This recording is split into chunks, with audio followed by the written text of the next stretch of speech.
अस्सलामुअलैकुम वरहमतुल्लाहि वबरकातुहू। दुनिया और आखिरत में कामयाबी की दुआ। बिस्मिल्लाहिर्रहमानिर्रहीम। रब्बना आतिना फिद दुनिया हसनतम व फिल आखिरति हसनतम व क़िना अज़ाबन नार।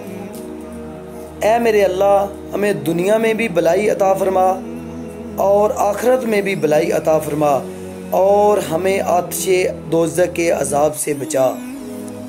तशरीह हज़रत अनस रज़ी अल्लाह ताला अन्हा से रवायत है कि रसूलुल्लाह सल्लल्लाहु अलैहि वसल्लम बेशतर ये दुआ किया करते थे।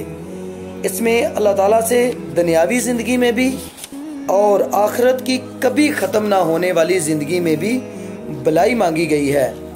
इसलिए आप सल्लल्लाहु अलैहि वसल्लम का मामूल था ये बेशतर दुआ किया करते थे अल्लाह ताला से।